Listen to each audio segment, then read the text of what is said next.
भानी Devi Goyal Saraswati Vidyanagar college Jhansi से K Tiwari physics class 11 chapter number 15 elasticity प्रत्यास्था।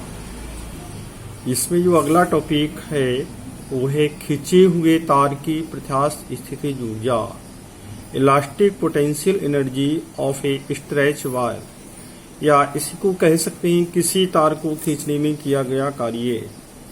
Work done in stretching ए बार।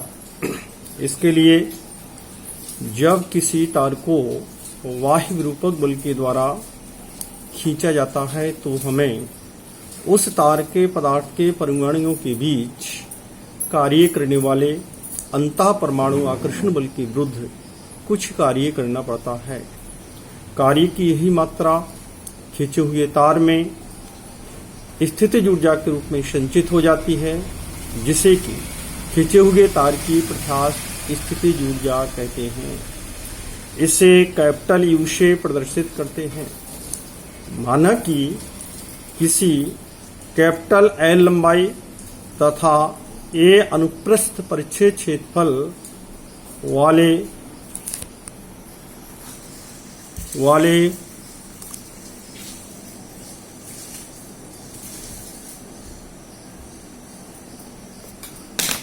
तार पर इसकी लंबाई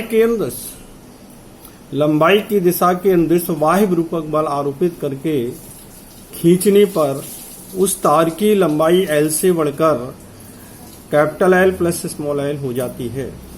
अतः हम कह सकते हैं कि जब तार पर कोई बाह्य विरूपक बल नहीं आरोपित किया गया था तब प्रारंभ में तार में उत्पन्न आंतरिक प्रतिक्रिया बल या प्रत्यानयन बल शून्य था, परंतु तार की लंबाई में स्मॉल l की वृद्धि हो जाने पर आंतरिक प्रतिक्रिया बल शून्य से बढ़कर F बाह्य विरूपक बल के बराबर हो जाता है।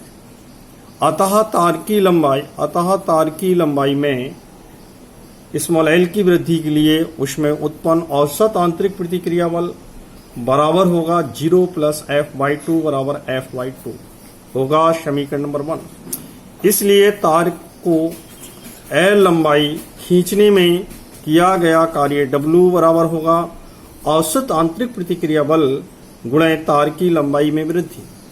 बराबर के नीचे बराबर होगा W बराबर होगा 0 plus F/2 into small l, और इसको हम देखेंगे तो प्राप्त हो जाता है W बराबर 1/2 FL समीकरण नंबर 2। कार्य की यही मात्रा खींचे हुए तार में प्रत्यास्थ स्थितिज ऊर्जा के रूप में संचित हो जाती है। इसलिए खींचे हुए तार की प्रत्यास्थ स्थितिज ऊर्जा U बराबर W बराबर होगा 1/2 FL समीकरण नंबर 3। चूंकि L लंबाई वाले तार का आयतन V बराबर AL होगा, तब समीकरण 3 के RHS में तार के आयतन AL का गुणा व भाग करने पर U बराबर होगा 1/2 FL इंटू AL और FL के बटे होगा AL। तो U बराबर इसे एडजस्टमेंट करके लिखेंगे तो ये प्राप्त होता है U बराबर 1/2, एक पुस्तक में आएगा इंटू F बटे L, F पुस्तक में आएगा F अपॉन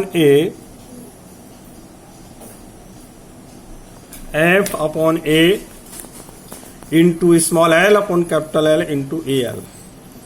चूंकि F अपॉन A बराबर होता है प्रतिबल S तथा small l upon capital L बराबर होता है विकृति अल्फा, इसलिए U बराबर प्राप्त होता है 1/2 प्रतिबल S गुणे विकृति अल्फा गुणे तार का आयतन V। तो U बराबर होगा 1/2 SL इंटू AL। समीकरण नंबर होगा ये 4। इसलिए खींचे हुए तार के प्रति एकांक आयतन की प्रत्यास्थ स्थितिज ऊर्जा स्मॉल u बराबर कैपिटल U बटे V। समीकरण 4 से इसमें कैपिटल U का मान रखने पर तो स्मॉल u बराबर होगा स्मॉल u बराबर होगा 1/2 SL इंटू AL बटे AL। AL से यहाँ AL कैंसिल होगा तो स्मॉल u प्रति एकांक आयतन के खींचे हुए तार की स्थित ऊर्जा स्मॉल u बराबर 1/2 SL समीकरण नंबर 5। यदि तार के पदार्थ का यंग प्रत्यास्थता गुणांक y हो तब यंग प्रत्यास्थता गुणांक y की परिभाषा से y बराबर होगा अनदैर्ध्य प्रतिबल S बटे अनदैर्ध्य विकृति अल्फा। इसलिए S बराबर होगा y अल्फा। ए मान समीकरण 5 में रखने पर तो स्मॉल u बराबर होगा 1/2 y अल्फा इंटू अल्फा बराबर के नीचे बराबर होगा 1/2 y अल्फा स्क्वायर। समीकरण नंबर होगा 6।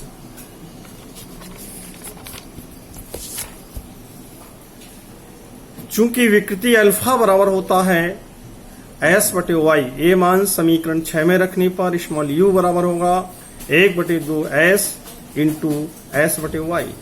तो u बराबर होगा 1/2 s स्क्वायर बटे y। समीकरण नंबर 7। इस प्रकार यदि किसी तार के पदार्थ का यंग प्रत्यास्थता गुणांक को y से, विकृति को अल्फा से तथा प्रतिबल को s से व्यक्त किया जाए तब समीकरण 5, 6 व 7 प्रत्यास्थ स्थित ऊर्जा को प्रदर्शित करते हैं। अतः इन तीनों समीकरणों को मिलाने पर हमें निम्न समीकरण प्राप्त हो जाता है। u बराबर 1/2 SL बराबर होगा 1/2 YL स्क्वायर बराबर होगा 1/2 S स्क्वायर बटे Y। समीकरण नंबर होगा 8। नोट, यदि L लंबाई वाले तार को खींचने की बजाय तार की लंबाई के अंदर L लंबाई दबाया जाए अर्थात तार के ताप को कम करके, तो भी तार के परमाणुओं के बीच उत्पन्न प्रतीकात्मक बलों के विरुद्ध कार्य करना पड़ेगा। इसलिए तार को दबाने पर दबे तार की प्रत्यास्थ ऊर्जा भी समीकरण 5, 6, 7 व 8 से के द्वारा ही प्रदर्शित होगी। Thank you. इसके आगे आपको से कल डिस्कशन किया जाएगा। धन्यवाद।